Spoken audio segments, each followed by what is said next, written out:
Okay dear students, आज एक फिर से कुछ क्वेश्चंस हैं एनसीईआरटी के। और एनसीईआरटी के क्वेश्चंस हम लोग स्टार्ट कर रहे हैं, वो है haloalkanes and haloarenes. तो इसमें एनसीईआरटी का क्वेश्चंस है और क्वेश्चंस हैं कुछ रीजंस टाइप के क्वेश्चंस हैं कि रीजंस पूछे गए हैं कि explain why the first questions as you can on your screen the dipole moment of chlorobenzene is lower than that of the cyclohexyl chloride. Okay, तो इस तरह के क्वेश्चंस हैं and let's see what would be the possible answer. So let's start with this.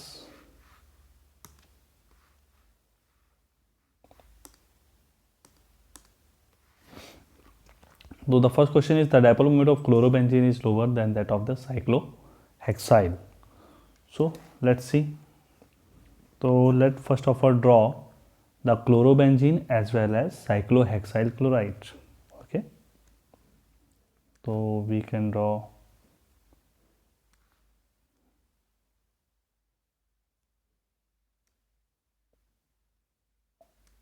this is a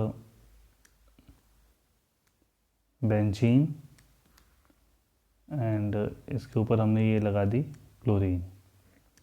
so it become the chlorobenzene. What it become? Chlorobenzene.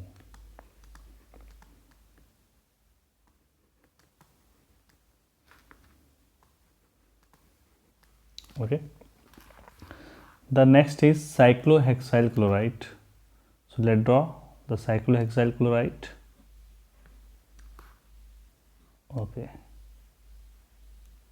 this is cyclohexyl chloride. Cyclohexyl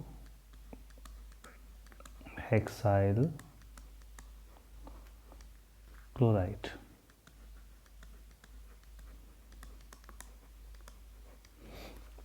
चलो, तो इन दोनों को हम समझते हैं कि एक का डाइपोल मोमेंट जो है वो कम है और एक का ज़्यादा है. तो किसका कम है? क्लोरोबेंजीन का जो डाइपोल मोमेंट है वो कम है. ठीक है, जो क्लोरोबेंजीन हमारे पास है इसका डाइपोल मोमेंट क्लोरोहेक्साइल क्लोराइड से कम है. And this we have to understand कि ऐसा क्यों है. ठीक है, तो just see that what could be the possible answer for this. ठीक है, तो इसका पॉसिबल आंसर क्या होगा? तो सबसे पहले हमने ये देखना है इसमें कि ये जो क्लोरोबेंजीन है यहाँ पे हमारे पास एक कार्बन हुआ है. हमारे पास क्या है? यहाँ पे एक कार्बन है और यहाँ पे भी एक कार्बन है. अब इस कार्बन को अगर हम देखेंगे तो ये कितने सिग्मा बॉन्ड बना रहा है? 1 2, देखो 1 2 एंड 3 सिग्मा और 1 पाई बॉन्ड बना रहा है. मतलब ये जो कार्बन है इसका मतलब 3 सिग्मा और 1 pi, mean to say this is a sp2 hybridised. और यहाँ पे जो कार्बन है ये 4 सिग्मा बॉन्ड बना रहा है, इसका मतलब इसकी हाइब्रिडाइजेशंस क्या है? sp3. ठीक है, चलो, मतलब एक कार्बन है जो डबल बॉन्डेड है, इस रिंग में डबल बॉन्डेड है और वो क्लोरीन के साथ अटैच्ड है, और वो जो कार्बन है वो sp2 हाइब्रिडाइज है. ये हमें समझना है. और इस केस में जो कार्बन हमारे पास है साइक्लोहेक्साइल क्लोराइड के केस में, वो कार्बन सिंगल बॉन्डेड है. ठीक है, वो कार्बन सिंगल बॉन्डेड है और क्लोरीन से अटैच है और उसकी हाइब्रिडाइजेशन है sp3. Okay, now what I want to say कि जो sp2 हाइब्रिडाइज कार्बन होते हैं they are more electronegative as compare to sp3 hybridise. तो अब इनकी इलेक्ट्रोनेगेटिविटी से क्या डिफरेंस होगा, क्या डिफरेंस आएगा? ठीक है, this we have to understand. इनकी इलेक्ट्रोनेगेटिविटी से क्या डिफरेंस आएगा, this we have to understand. चलो, तो देखते हैं, समझते हैं तो क्या डिफरेंसेस आने वाला है. अगर कार्बन, ओके, अगर ये वाला कार्बन ज़्यादा इलेक्ट्रोनेगेटिव होगा, क्योंकि sp2 हाइब्रिडाइज का मतलब क्या हुआ? s कैरेक्टर ज़्यादा हो गया. s कैरेक्टर इसमें 33% है और इस केस में sp3 हाइब्रिडाइज है और s कैरेक्टर 25% है. ठीक है, तो अगर एस कैरेक्टर इसमें ज़्यादा है तो इसकी इलेक्ट्रोनेगेटिविटी ज़्यादा है as compare to sp3 hybridised. अब उसकी वजह से क्या होगा, जो बॉन्ड लेंथ है वो कम हो जाएगी। और फिर डाइपोल मोमेंट किस पर डिपेंड करती है, डाइपोल मोमेंट क्या होती है, we know that mu is equal to Q into D. ठीक है, तो इस पर दोनों ही चीज़ें इफेक्ट करेंगी, चार्ज भी, क्यू का मतलब यहाँ पे क्या है चार्ज है और डी का मतलब क्या है डिस्टेंस है।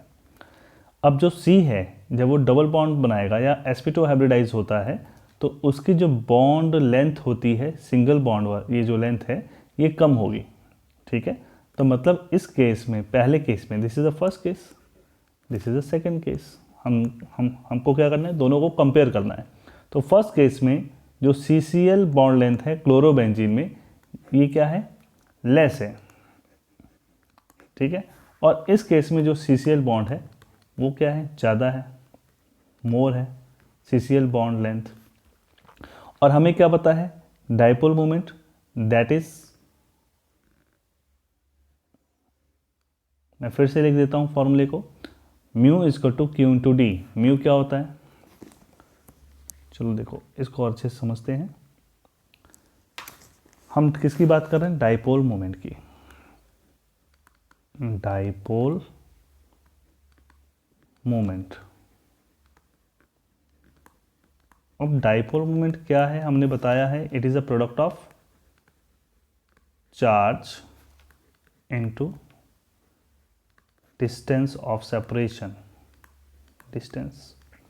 तो सबसे पहली बात कि इसका जो CCl बॉन्ड लेंथ है वो कम है, इस केस में CCl बॉन्ड ज़्यादा है, तो डिस्टेंस क्या हो गया, कम हो गया फर्स्ट केस में और इसमें ज़्यादा हो गया। और हम क्या देख रहे हैं कि डाइपोल मोमेंट जो म्यू है, ठीक है, वो चार्ज और डिस्टेंस दोनों के क्या है, डायरेक्टली प्रोपोर्शनल है। तो डिस्टेंस इसमें क्या हो गया, डिस्टेंस इसमें कम हो गया और इसमें डिस्टेंस ज़्यादा हो गया, डिस्टेंस कम होने से डाइपोल मोमेंट कम। दूसरा पॉइंट, अब ये क्या है, sp2 हाइब्रिडाइज है, ज़्यादा इलेक्ट्रोनेगेटिव है, तो चार्ज भी जो सेपरेशंस होगी वो भी क्या होगा, कम होगा। ठीक है, तो मतलब जो मैग्नीट्यूड ऑफ चार्ज है वो भी इस केस में क्या होगा, कम होगा। मतलब जो पोलैरिटी आनी चाहिए, मतलब इसके ऊपर पार्शियल पॉजिटिव और इसके ऊपर पार्शियल नेगेटिव, है ना, इस केस में इसके ऊपर पार्शियल पॉजिटिव या पार्शियल नेगेटिव साइक्लोहेक्साइल क्लोराइड के केस में, तो उस केस में जो चार्ज सेपरेशन है वो कम होगी। चार्ज सेपरेशन क्यों कम हो रही है, क्योंकि क्लोरोबेंजीन के S कैरेक्टर इंक्रीज हो रहे हैं। तो जब S कैरेक्टर इंक्रीज होंगे तो उनके S कैरेक्टर इंक्रीज होने से एक तो बॉन्ड लेंथ कम हो गई जैसे कि मैंने बताया, और S कैरेक्टर इंक्रीज होने से चार्ज सेपरेशन भी कम होगी। तो मतलब चार्ज और डिस्टेंस दोनों पर फर्क पड़ रहा है। ठीक है, डिस्टेंस का मतलब वो उसकी बॉन्ड लेंथ की हम यहाँ पे बात करें, और चार्ज का मतलब जो मैग्नीट्यूड ऑफ चार्ज है। तो इस केस में कार्बन sp2 हाइब्रिडाइज होने की वजह से चार्ज सेपरेशंस कम होगी, और इस केस में चार्ज सेपरेशन ज़्यादा होगी क्योंकि यहाँ पे कार्बन sp3 हाइब्रिडाइज है, इसके S कैरेक्टर कम है। ठीक है, तो this is the reason why chlorobenzene have less dipole moment as compare to hexyl chloride. I hope you understand it well and this will be helpful for you. Okay, तो मैंने दोनों reasons बता दिए हैं, दो रीजंस, एक charge का भी और डिस्टेंस का भी। ठीक है, जनरली आप लोग चार्ज का मेंशन करते हैं, डिस्टेंस का नहीं करते हैं। मैंने फॉर्मूले से आपको मेंशन कर दिया कि इसका बेसिक रीज़न क्या है। ठीक है, तो चलो देखते हैं अब दूसरा आपका जो क्वेश्चन है वो कौन सा है। जस्ट सी दैट दूसरा क्वेश्चन क्या है इसका। दूसरा क्वेश्चन है alkyl halide though polar are immiscible with water. ठीक है, तो एल्किल हैलाइड इमिसिबल होता है किसमें, वाटर में, and this we have to understand. चलिए आते हैं,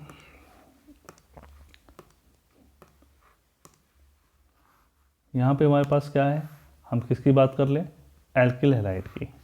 ठीक है, हमने किसकी बात करनी है, एल्किल हैलाइड। हमने क्या कहा कि जो एल्किल हैलाइड है, ठीक है, इमिसिबल हैं, इसमें इन वाटर में इमिसिबल है। अब उसका क्वेश्चन है भी ऐसा क्यों है, इमिसिबल क्यों है वाटर में, what is the reason behind that. Okay, so let's see the reason. जब हम एल्किल हैलाइड की बात करते हैं तो हमें पता है कि एल्किल हैलाइड का बॉन्ड क्या है, पोलर होता है। सबसे पहले ये पोलैरिटी होती है इसमें। और जब वाटर मॉलिक्यूल की बात करते हैं तो वाटर मॉलिक्यूल भी क्या है, नेचर में पोलर है। ठीक है, पोलैरिटी क्यों अराइज होती है, पोलैरिटी अभी भी हमने पहले भी बात की, पोलैरिटी अराइज होती है, उसका मेन रीजंस क्या है, because of electronegativity difference. Electronegativity difference होने की वजह से पोलैरिटी अराइज होती है। अब ये भी पोलर है और ये भी वाटर भी पोलर है, मतलब एल्किल हैलाइड भी पोलर है और वाटर भी पोलर है, पर फिर भी मिसिबिलिटी नहीं है। और हमने क्या स्टडी किया है हमेशा, डिजॉल्व लाइक डिजॉल्व, है ना, dissolve, sorry it's a like dissolve like, या मैं तो भूल गया था अभी भाई, this is a like dissolve like, this is universal law. पर यहाँ पे ये जो यूनिवर्सल लॉ है ये फेल हो जा रहा है ना, ये क्या हो जा रहा है, फेल हो जा रहा है। अब हमें ये अंडरस्टैंड करना है कि ये फेल क्यों हो रहा है। ठीक है, चलो देखते हैं ये फेल क्यों हो रहा है भाई। तो हमारे पास एल्किल हैलाइड क्या है, इमिसिबल है, और हमने क्या कहा, अगर एल्किल हैलाइड इमिसिबल है, पर हमें क्या पता है, हमें एक रूल पता था लाइक डिजॉल्व लाइक, जो फेल हो चुका है ना, जो प्रदीप सर ने बताया कि फेल हो गया, क्यों भाई, पर वो फेल क्यों हो रहा है ये हमें समझना है। ठीक है, देखो किसी भी चीज़ की सॉल्युबिलिटी तभी होगी वाटर में अगर वो सब्सटेंस वाटर से इंटरेक्ट ज़्यादा से ज़्यादा करेगा। ठीक है, ज़्यादा करने से क्या होगा, चलो बताते हैं। अब हमारे पास है एल्किल हैलाइड, ये हमारे पास क्या है, alkyl halide, partial negative partial positive. एक और एल्किल हैलाइड मॉलिक्यूल है ना, partial negative partial positive. Polarity की वजह से इनमें डाइपोल डाइपोल फोर्स होती है आपस में। ठीक है, सेम कहानी हमारे वाटर मॉलिक्यूल की है। अब ये सेम कहानी वाटर मॉलिक्यूल क्यों है, उसका रीज़न है कि वाटर नेचर में क्या होते हैं, पोलर, और इनमें जो एग्जिस्ट करती है वो हाइड्रोजन बॉन्डिंग होती है। क्या होती है इस केस में, हाइड्रोजन बॉन्डिंग। अब होता क्या है कि जब एल्किल हैलाइड, जैसे मान चलो ये एक हमारे पास बीकर है, इसमें एल्किल हैलाइड है, और एक बीकर है हमारे पास, ठीक है, इसमें क्या है, वाटर है। ठीक है, अब मान के चलो इसको मैं ड्रॉ कर देता हूँ थोड़ा सा। ठीक है, ये हमारे पास क्या हो गया, एल्किल हैलाइड। ठीक है, ये हमारे पास क्या है, वाटर है, ये हमारे पास क्या है, वाटर है। चलो अब हमने दोनों को मिक्स किया, दोनों को क्या कर दिया, मिक्स कर दिया।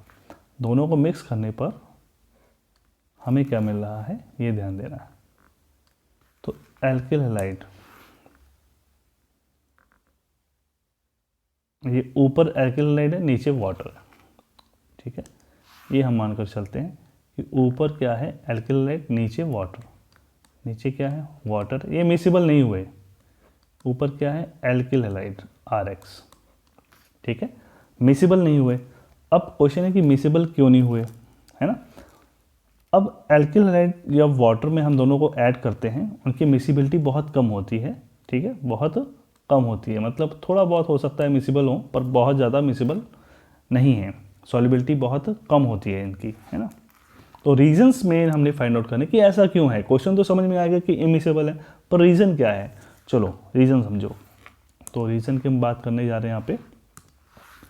ठीक है, देखो, तो एल्किल हैलाइड जब वाटर के साथ इंटरेक्ट करता है तो हीट एनर्जी बहुत ज़्यादा प्रोड्यूस नहीं कर पाता है। हमने क्या कहा, enough energy not produce when alkyl halide is interact with water. Okay, alkyl halide जब वाटर के साथ इंटरेक्ट करता है तो इनफ एनर्जी नहीं रिलीज होती है। तो उस इनफ एनर्जी का हमें क्या करना था, जो रिलीज होनी थी इंटरेक्शंस के बाद, उसका ये करना था कि वो जो एनर्जी होती है, जब कोई भी दो सब्सटेंस आपस में मिलते हैं, उनमें जो भी एनर्जी रिलीज होती है, एंथैल्पी जो भी रिलीज होती है, वो उनके आपस के मॉलिक्यूल के बॉन्ड को क्या करते हैं, ब्रेक करते हैं। अगर उनके आपस के मॉलिक्यूल के बॉन्ड ब्रेक नहीं होंगे तो एक दूसरे के मॉलिक्यूल से इंटरेक्शंस नहीं हो पाएगी, और यही इस केस में होता है। ठीक है, अब एल्किल हैलाइड जो हमारे पास है, एल्किल हैलाइड और वाटर जब इंटरेक्ट करते हैं तो इतनी एनर्जी नहीं प्रोड्यूस होती कि वो वाटर मॉलिक्यूल के हाइड्रोजन बॉन्ड को ब्रेक कर सके। जब वाटर आपस में मॉलिक्यूल, जब ये हाइड्रोजन बॉन्ड ब्रेक नहीं कर पाएगा तो इनसे भी इंटरेक्ट नहीं हो पाएगा, तो इसकी वजह से इनके बीच में इंटरेक्शन नहीं हो पाती है। अब जब इंटरेक्शन ही नहीं हो पाती तो ये मिसिबल क्यों होंगे? That's why they are not miscible. यही इसका रीज़न है कि ये आपस में मिसिबल नहीं होते हैं।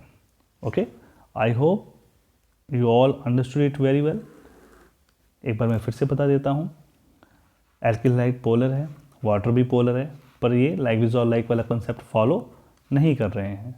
ठीक है, क्यों नहीं कर रहे हैं? क्योंकि जब आपस में इंटरमिक्स होते हैं, when alkyl halide mix in water, enough energy not produced so that it can break the bond between the water molecule and get interact with the alkyl halide। ठीक है, तो इतनी एनर्जी प्रोड्यूस नहीं होती कि water molecule के hydrogen bond, और alkyl halide के डाइपोल डाइपोल फोर्स की भी बात करेंगे तो एल्किल हैलाइड के डाइपोल डाइपोल फोर्स को ब्रेक नहीं करेंगे। जब ये आपस में ही मॉलिक्यूल के बॉन्ड ब्रेक नहीं होंगे या वीक इंटरेक्शन ब्रेक नहीं होगी इस तरह की, तो ये आपस में इंटरेक्ट नहीं करेंगे। Understood? I hope you better understood. Okay, तो चलते हैं तीसरे वाले क्वेश्चंस पर हम लोग, जो हमने स्टडी किया है। पहला दूसरा क्वेश्चंस हो गया, अब थर्ड क्वेश्चंस की हम लोग बात करने जा रहे हैं। Okay, third question is Grignard reagent should be prepared under anhydrous condition. चलो, ग्रिग्नॉर्ड रिएजेंट, विक्टर ग्रिग्नॉर्ड एक साइंटिस्ट थे। ओके, विक्टर, सॉरी कैमरा गिर गया भाई। ओके, तो विक्टर ग्रिग्नार्ड जो है वो क्या थे? एक साइंटिस्ट थे जिन्होंने 1900 में इसके बारे में बताया था।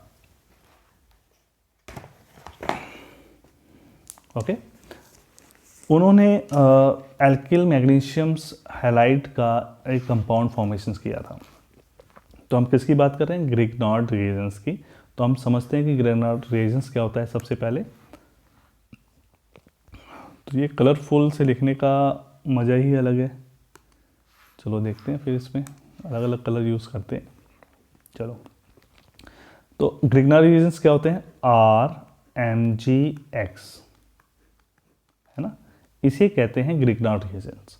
विक्टर ग्रिग्नार्ड ने 1900 में इसके बारे में बताया था। ठीक है, चलो अब ये जो ग्रिग्नार्ड रिएजेंट्स है ये बनाया कैसे जाता है, सबसे पहले इसकी बात कर लेते हैं। तो जब एल्किल हैलाइड के साथ मैग्नीशियम्स की रिएक्शंस कराई जाती है, किसमें? ड्राई ईथर में। जहाँ तक मुझे याद है ड्राई ईथर ही था। ड्राई ईथर में जब फॉर्मेशंस कराई जाती है तो ये बनता है RMgX। ठीक है, अब RMgX क्या है? ग्रिग्नार्ड रिएजेंट है। ठीक है, चलिए, तो देखो ड्राई ईथर में बनाया गया है ताकि मॉइस्चर इंटरेक्ट ना कर सके मैग्नीशियम से। अब कहते हैं ये मॉइस्चर फ्री होना चाहिए, है ना। एक बार मैं फिर से क्वेश्चन आप लोगों को बता देता हूँ। क्वेश्चन हमारे पास क्या है यहाँ पे? क्वेश्चन हमारे पास है Grignard reagent should be prepared under anhydrous condition. तो ये देखो ड्राई ईथर का मतलब क्या होता है? ड्राई ईथर का मतलब क्रिस्टलाइन ईथर नहीं होता। ड्राई ईथर का मतलब है फ्री फ्रॉम मॉइस्चर, मतलब वाटर उसमें बिल्कुल नहीं होना चाहिए, वाटर ना के बराबर होना चाहिए, ये समझ लो, है ना। तो वाटर बिल्कुल नहीं होना चाहिए, प्योर ईथर की ही हम यहाँ पे बात कर रहे हैं। वाटर के साथ इंटरेक्शन नहीं होनी चाहिए। अब क्वेश्चन ये है कि ये वाटर के साथ इंटरेक्शन क्यों नहीं होनी चाहिए? एक्चुअली होता क्या है, ग्रिग्नार्ड रिएजेंट बहुत ज़्यादा रिएक्टिव होता है। अगर इसे कोई भी प्रोटॉन डोनर मिल जाए, ठीक है, मैंने किसकी बात की? मैंने बात की प्रोटॉन डोनर। किसकी बात की मैंने? प्रोटॉन डोनर की बात की। ठीक है, मैंने किसकी बात की? मैंने प्रोटॉन डोनर की बात की। तो प्रोटॉन डोनर मिल जाए जैसे सबसे पहले तो हम वाटर की बात कर लेते हैं, वाटर, या फिर अल्कोहल, या फिर अमाइन की बात कर लें, अगर अमोनिया की बात कर लें, ठीक है, वो तो प्रोटॉन एक्सेप्टर होता है। तो चलो अल्कोहल और वाटर अमाइन भी होता है, जो मुझे दिमाग पे मेरे माइंड में आ रहा है कि अमाइन का कंसेप्ट भी है इसमें, ठीक है। तो वहाँ से प्रोटॉन अगर इन केस अगर इसको मिल जाता है, किसको, ग्रिग्नार्ड रिएजेंट्स को, तो वो क्या करेगा, वो हाइड्रोकार्बन बना देगा, ठीक है। तो प्रोटॉन डोनर, ठीक है, एनहाइड्रस कंडीशन का मतलब वाटर फ्री फ्रॉम वाटर से होता है, पर इन केस अगर कोई प्रोटॉन डोनर मिल गया अल्कोहल वाटर जैसा, अमाइन जैसा, ठीक है, तो उसके साथ भी ये रिएक्ट कर सकता है। तो मॉइस्चर बिल्कुल नहीं होना चाहिए।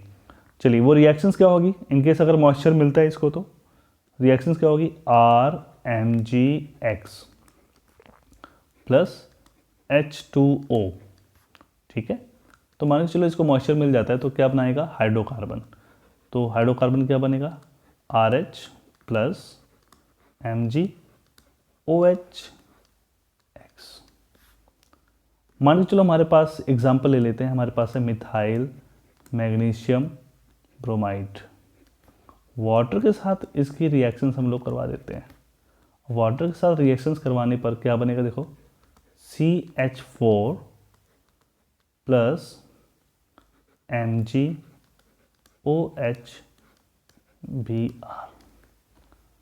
ठीक है। तो आप देख रहे हो यहाँ पे क्या बन गया, मीथेन। तो हाइड्रोकार्बन की फॉर्मेशन हो जाती है, ठीक है। तो आप क्या लिखोगे कि magnesium, this one Grignard reagent should be made under the anhydrous condition. The reason behind this कि if it get a proton donor और the proton from the moisture या from the water, it converted into the hydrocarbon. तो वो hydrocarbon में convert हो जाएगा, ठीक है। मतलब मैं जो ग्रिग्नार्ड रिएजेंट्स हैं, ठीक है, alkyl magnesium halide, this will convert into the hydrocarbon when react with water or moisture, we can say ना, moisture और water एक ही बात है। तो this you can answer to the questions, okay। तो you all have done these 3 questions। एक बार मैं फिर से इसको समराइज करा देता हूँ, ठीक है। तो सबसे पहला क्वेश्चन कौन सा है, dipole moment of chlorobenzene is lower than that of the cyclohexyl chloride. तो आपने बताना है कि क्लोरोबेंजीन में कार्बन sp2 हाइब्रिडाइज होता है, CCl बॉन्ड में जो कार्बन होता है वो sp2 हाइब्रिडाइज होता है, यहाँ पे देख सकते हैं। और साइक्लोहेक्साइल क्लोराइड में जो कार्बन होता है वो sp3 होता है। sp2 हाइब्रिडाइज होने की वजह से कार्बन के s कैरेक्टर ज़्यादा होते हैं और इलेक्ट्रॉन एक्टिविटी डिफरेंस में कमी आ जाती है क्लोरीन और कार्बन के बॉन्ड में। तो that is the reason dipole moment उनकी क्या होती है, कम हो जाती है। पर इस केस में जो कार्बन क्लोरीन का बॉन्ड है, ठीक है, वो sp3 कार्बन sp3 हाइब्रिडाइज होने की वजह से इलेक्ट्रोनेगेटिव डिफरेंस ज़्यादा होता है, जिसके उसमें चार्ज सेपरेशन ज़्यादा होती है और उनका बॉन्ड की लेंथ भी ज़्यादा होती है। तो इसमें भी आप वही सेम कंसेप्ट बता सकते हो कि क्लोरोबेंजीन के केस में डिस्टेंस ज़्यादा होता है, चार्ज कम होता है, डाइपोल मोमेंट कम हो जाती है। सेकंड क्वेश्चन था एल्किल हैलाइड इमिसिबल होते हैं वाटर में, क्यों होते हैं। तो हमने बताया कि जब एल्किल हैलाइड को वाटर में मिक्स किया जाता है तब इतनी एनर्जी रिलीज नहीं होती कि इनके हाइड्रोजन बॉन्ड को तोड़ सके और इनके डाइपोल फोर्स को ब्रेक डाउन कर सके और न्यू इंट्रैक्शन सेटअप हो सके। तो that is the reason they are not miscible in water. Next वाला जो कंसेप्ट था कि एल्किल मैग्नीशियम हैलाइड मीन से ग्रिग्नार्ड रिएजेंट्स को अनहाइड्रस कंडीशन में बनाना चाहिए। ऐसा क्यों, क्योंकि जब हाइड्रस कंडीशन में बनेगा या मॉइस्चर की प्रेजेंस में आ जाएगा या मॉइस्चर आ जाएगा तो मॉइस्चर की वजह से ये एल्किल मैग्नीशियम हैलाइड क्या देगा, हमें हाइड्रोकार्बन दे देगा, हाइड्रोकार्बन देगा, जिससे मतलब ये डिकम्पोज हो जाएगा, ये कंपाउंड कह लो, है ना। तो ये बहुत रिएक्टिव होता है, बहुत सेंसिटिव होता है टू द वाटर। तो that is the reason they are prepared always under the anhydrous condition. और एनहाइड्रस कंडीशन कैसे बनाई जाती है, ड्राई ईथर की यूज़ करके। Thank you very much, like और सब्सक्राइब करें और अच्छी वीडियो मिलेगी फिर, है ना। Okay, good bye to all, thank you very much. वो बंद कैसे करना है भाई, वीडियो तो बना ली। ओके।